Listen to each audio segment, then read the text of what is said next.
ఇది 60 ఫీట్ల రోడేనా? 60 ఫీట్ల రోడే. మరి 60 ఫీట్ల రోడ్ అయితే మరి ఇదేంది మరి అంత ఇప్పుడు అక్కడ దాకా అన్ని ఇంట్లో ఉన్నాయి కదా మరి ఇవన్నీ ఇట్లా?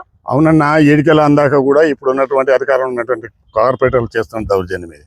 ఎందుకంటే పేద ప్రజలకు మోసం చేయడానికి 16-18 లక్షలు తీసుకొని గుడిసెలు చూపిస్తారు, వాళ్ళు నూనెస్తారు. కొంచెం ముందు నడుచుకుంటా పంప 20 ఫీట్ల గడ దిగినా కూడా చాలా ఉంది ఇడికెళ్ళ. సరే, మనకి మెయిన్ రోడ్ ఇది ఖచ్చితంగా ఎల్లవేళ వాళ్ళకు ఉండాల్సిందే. రేపు జనాలు 60 ఫీట్ల రోడ్ ఎక్కడ దాకా పోతుంది? లాస్ట్ దాకా పోతుంది, చివరి లేవటి వరకు పోతుంది. 30 దాకా పోతుంది. 60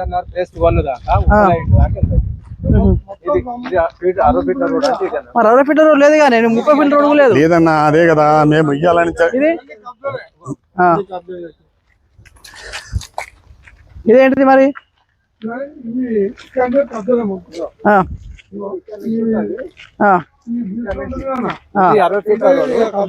చెప్తాడు చెప్పు. ఇది కూడా రోడ్లోనే ఉంది, 60 ఫీట్ల రోడ్నే ఉంది. ఇదంతా 60 ఫీట్ల రోడ్. ఇది 60 ఫీట్ల రోడ్. ఈ రోడ్ పోయి ఇది పార్క్. మరి పార్క్ ఇల్లు కూడా పార్క్ లో ఇల్లు, అది పార్క్. అక్కడ ఉన్నది చూసినాం, అక్కడ డబుల్ బెడ్రూమ్ పార్క్. అచ్చా, ఇది మొత్తం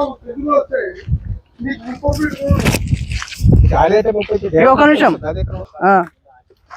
ఇగో ఇది 30 ఫీట్లు కూడా అన్న. ఇగో ఇది పార్క్ లో, ఇది రోడ్లోకి వచ్చింది. ఇది రోడ్లోకి వచ్చింది. ఇగో ఇక్కడ ఈ మధ్యలో అయితే ఆల్రెడీ ఆ రోడ్లనే కట్టారు. ఇతర భాగం ఇంకా చూస్తే రోడ్లనే కట్టారు. ఇదంతా ఇక్కడ దాకా వస్తుందా? ఇదంతా వస్తాను.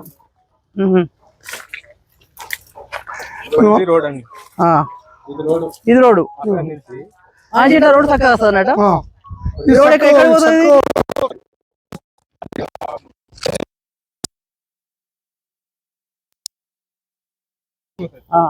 డబుల్ బెడ్రూమ్ దాకా వస్తుంది.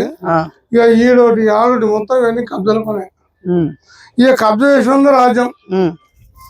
ఏమనంటే ఆడ లేఅవుట్ ఒకసారి అప్రూవల్ అయిన తర్వాత మున్సిపల్ కమిషనర్కి ఇస్తే కమిషనర్ పాటించాలి. ఇది మున్సిపల్ కమిషనర్కు లేఅవుట్ అప్రూవల్ ఇస్తే మున్సిపల్ కమిషనర్ మొత్తం లేఅవుట్ మొత్తం అండర్ పెట్టుకొని ఎవరు రోడ్లు కబ్జా పెట్టకుండా టేకప్ చేయాలి.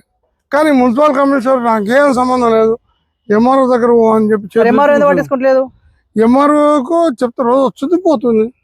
ఆమె డ్యూటీ వాళ్ళు చేస్తారు. ఈడ పెడితే ఆడబెట్టి ఆడబెడితే ఈడ పెట్టి వీళ్ళందరి మీద కేసులు. ఆమె కూడా ఏమైనా ఉంటాయిలే, అంతా ఏమి ఇచ్చిపెట్టారు. ఆమెకు పోల్సింది ఆమె పోతుంది, 2-3 సార్లు కూడా కొడుతుంది, 3వ సారి అంతా లంచాలతో నడుతున్నట్టుంది. ఎవరు పక్కా లంచాలే. గవర్నమెంట్ పేదలకు న్యాయం చేస్తుందని చూసినా గానీ పేదలకు నాశనట్టు కనిపిస్తలేదు బాబు కులంలో. అంతా దోపిడీ వ్యవస్థ. ఇవాళ మన దగ్గర ఉన్నటువంటి ఒక మున్సిపాలిటీ కార్పొరేటర్లు అందరూ కలిసి కూడా ఇంత విచ్చలవాడిగా దోపిడీ చేసి అమ్ముతుంటే వాళ్ళను ఒక మేయరాపడు అని పోయి మిగతా కార్పొరేటర్లు చరిత్రలు అక్కడ ఇక్కడ అందరూ వాళ్ళు కూడా బెదిరించి మాట్లాడారు మీటింగ్లలో. అనుకోవచ్చు కదా, వాళ్ళు అనుకోవచ్చు కానీ ఒకరిద్దరు తప్పు చేసి మేము ఎంత బల్లం అవుతున్నామా, నువ్వు ఎందుకు చేస్తున్నావు అని ఎందుకు అడిగారు వాళ్ళు? ఎవరికి దమ్ములు లేవు. ఎందుకంటే వాడు అక్కడ దోషింది ఇల్లీగల్ పర్మిషన్లు, లేకపోతే ఈ పార్కులు నాపకం ఎవరిని వాడితే అంతమంది చేసుకుంటున్నాడు. వాంతో నాకేదో నాతో నా దగ్గర వాడు రావద్దు, వాని దగ్గర నేను పోవద్దు, చేసుకోరి వచ్చినంత చేసుకుందామని ఓ ప్లాన్ తో చేస్తున్నారు. ఇంత దోపిడీ లేదు.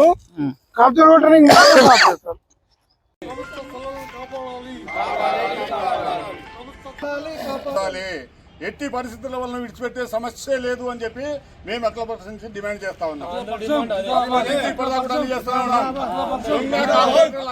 రాబో రోజులలో నడి రోజుల వల్ల వస్తుంది. ఎక్కడైనా మా నినాదం ఇదే, అసందుగా విడిచిపెట్టాం.